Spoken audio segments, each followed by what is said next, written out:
উনি 100% ফেল মারছেন। উনি বৈষম্য সৃষ্টি করেছেন। ইউনূস সাহেব বৈষম্য সৃষ্টি করেছেন।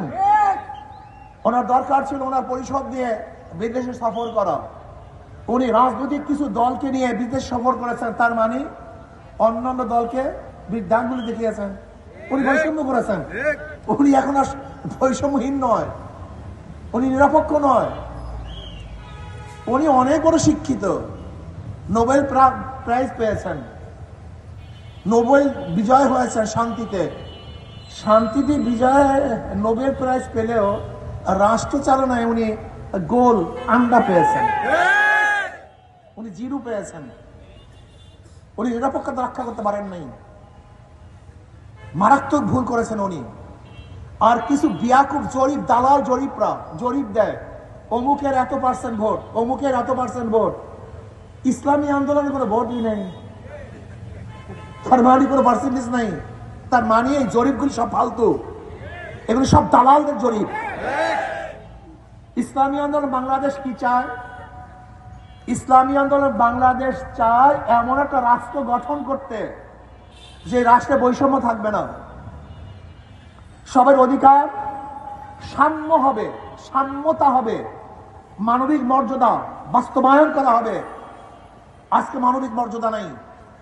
অনেকে তো কুকুর নিয়ে ছবি তুলে, কেউ তো বুকের মধ্যে বিড়াল নিয়ে ছবি তুলে, কিন্তু আশরাফুল মাখলুকাত মেথর নিয়ে ছবি তোলার মেজাজ অনেকের মধ্যেই নেই।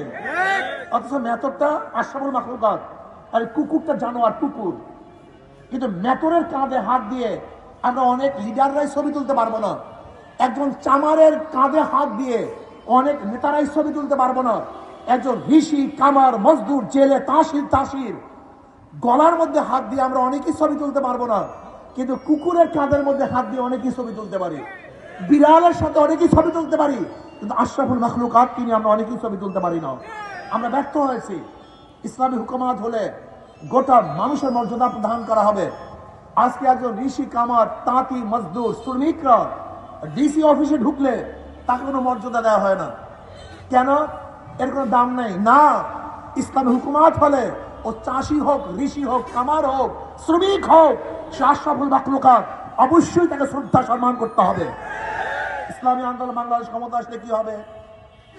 হাসবো, সবাই একই সাথে হাসবো, কাঁদবো, সবাই একই সাথে কাঁদবো, খাবো তো সবাই একই সাথে খাবো, বাসস্থান হবে সবাই বাসস্থান হবে, বস্ত্র পরিধান করবো সবাই একই সাথে বস্ত্র পরিধান করবো, দুঃখিত হবো সবাই একই সাথে দুঃখিত হব। কেউ খাবে কেউ খাবে না, তা হবে না, তা হবে না। কেউ থাকলে থাকবে 100 তলায়, আর কেউ ঘুমাবে নিচতলায় গাছতলায়, তা হবে না। কেউ আঙ্গুল ফেলে কলা গাছ হবেন, আর কেউ ধুকে ধুকে মরবেন, হবে না। ইসলামী হুকুমাতের সাম্যতা রাখতে হবে। এই জনগণ সবাই সমান হবে, সবার মর্যাদা সমান দেওয়া হবে, সবাইকে ইজ্জত করা হবে, সম্মান করা হবে এবং ন্যায় বিচার প্রতিষ্ঠিত করা হবে। বাংলাদেশে এখন ন্যায় বিচার নাই, কোনো বিচারই নাই। যে কোর্টগুলি দেখেন ঝুঁকা কোর্ট, কোনো দিকে ঝুঁকে গেছে, এর নাম বিচারক নয়। বিশ্বাস হয় না? শেখ হাসিনা ক্ষমতায় নাই, শেখ হাসিনার সমস্ত লোক এখন জেলে। যখন তারা ক্ষমতায় ছিল না, এখন তারা সবাই জেলে। আর যারা ক্ষমতায় ছিল না, এখন ক্ষমতায় দেখার ভাব আসছে, তারা সবাই মুক্ত হয়ে গেছে। এটার নাম কোর্ট? এটার নাম বিচার? আচ্ছা বলেন তো সাংবাদিক বন্ধুরা, আবার এখানে আইনজীবীরা আছেন, সাজা হওয়ার পরে আসামি উপস্থিত ব্যতীত সাজা মওকুফ হয়, এরকম কোন আইন শুনছেন আপনারা? আমি তো শুনি নেই। অথচ দেখা যায় দেশ পরিবর্তন হওয়ার সাথে সাথে, ক্ষমতা পরিবর্তন হওয়ার সাথে সাথে আসামি অনুপস্থিতিতে তার সমস্ত সাজা মওকুফ হয়ে যায়। এটা আদালত নয়, একে আদালত বলা হয় না, এটা ফাইজলামি করা হয়। এর নাম আদালত না, এর নাম ন্যায় বিচার না। আমাদের দেশের মানুষ আওয়ামী লীগ করে, করতে পারেন, বিএনপি করে, করতে পারেন। কেন করতেছেন? 53 বছর তারা কি উপহার দিয়েছে আমাকে বলুন। শুধু 91 থেকে 96 পর্যন্ত বিএনপি দুর্নীতিতে 3বার চ্যাম্পিয়ন হয়েছে। কবার থেকে? 91 থেকে 96 পর্যন্ত 5 বছরে 3বার দুর্নীতিতে বিশ্ব চ্যাম্পিয়ন।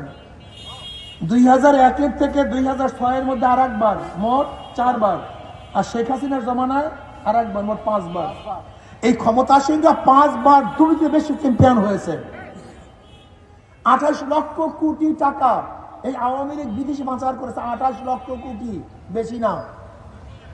এক বছরে বাংলাদেশে বাজার হয় 7 লক্ষ কোটি, আর বিদেশে পাচার করছে 28 লক্ষ কোটি।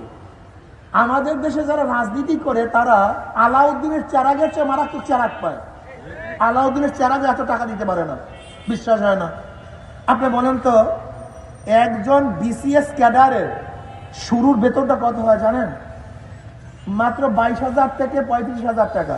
এই যে ম্যাজিস্ট্রেট, এই যে একজন সার্কেল এসপি, যারা শুরু হয়, স্টার্টিং হয়, তাদের বেতন মাত্র কত? 22,000 থেকে 35,000 টাকা বেতন। একজন ডিসির বেতন জানেন? 70, 80, 90,000 টাকা। একজন এসপির বেতন 60, 70, 80,000 টাকা। একজন এসপি ডিসির বেতন। আচ্ছা বলেন তো, 70, 80,000 টাকা দিয়ে কয় হাজার বছর চাকরি করলে ঢাকা গুলশানে বিল্ডিং করতে পারবে? অথচ একজন রাজনীতিবিদ, ওয়ার্ডের সভাপতি, 2,000 কোটি টাকার মালিক। আপনাদের ফরিদপুর জেলার ছাত্রলীগের সভাপতি শুধু পাচার করছে 2,000 কোটি। একজন এসপির বেতন 70, 80,000 টাকা, আর একজন ওয়ার্ড সভাপতি 5 গাড়িতে চড়ে, তার 5তলা বিল্ডিং। তার মানিটা কি? রাজনীতির চেয়ে বড় টাকার গাছ আর দুনিয়াতে নেই। অথচ রাজনীতি কেন হয়েছিল? মানুষকে সেবা করার জন্য, শান্তি দেওয়ার জন্য, মুক্তি দেওয়ার জন্য, খেদমত করার জন্য। আর আজকে রাজনীতি বানিয়েছে জুলুম, অত্যাচার, অবিচার, খুন, হত্যা, ধর্ষণ। আপনাকে দেখেছেন তজামুদ্দিনে, এই তজুমুদ্দিনে চাঁদা না দেওয়ার কারণে স্বামীকে বেঁধে রেখে স্ত্রী ধর্ষণ করা হয়েছে। এই তজুমুদ্দিন কয়েক মাস আগে আপনার বগুড়ায় দেখেছেন, মেয়ের প্রস্তাব দিয়েছে, বাবা রাজি না হওয়ার কারণে মেয়ের সামনে বাবাকে হত্যা করছে। এই বিএনপি আপনারা দেখেছেন যে সাংবাদিকরা বস্তুনিষ্ঠ সংবাদ পরিবেশন করার কারণে গাজীপুরে ইট দিয়ে তাদের মাথাকে থেতলিয়ে দেওয়া হয়েছে। আপনারা দেখেছেন নিজেদের মধ্যে নিজেদের দলীয় কোন্দলের কারণে, চাঁদার কারণে ওই ঢাকাতে একজনকে পাথর মেরে হত্যা করা হয়েছে। এক যুবক চাঁদা না দেওয়ার কারণে মার সামনে থেকে তুলে এনে হত্যা করা হয়েছে। একজন ব্যক্তি ঘর ভাড়া দিছে বিএনপিকে অফিস করার জন্য, বেচারা 1 বছর পর ভাড়া চাওয়ার জন্য গেছে। 1 বছর পরে, এই 1 বছর পরে ভাড়া কেন চাইতে গেল, এর জন্য সবার সামনে হত্যা করছে। এরা এখনো ক্ষমতা আসতে পারে নাই। এর মধ্যে ধর্ষণ, গুন্ডামি, বদমাশি, চাঁদাবাজি, এমন কোনো কাজ নাই, করে নাই। এখনো ভয় আছে ক্ষমতা যেতে পারবে কি পারবে না। যখন ক্ষমতা চলে যাবে তখন অবস্থাটা কি হবে জানেন? এই দেশটাকে নরকে পরিণত করবে, এই দেশটাকে ধ্বংস করে ফেলবে। এই দোকানদাররা দোকানদারি করতে পারবেন না, কিন্তু কোন সুন্দরী মেয়ে রাস্তা বের হতে পারবেন না, কিন্তু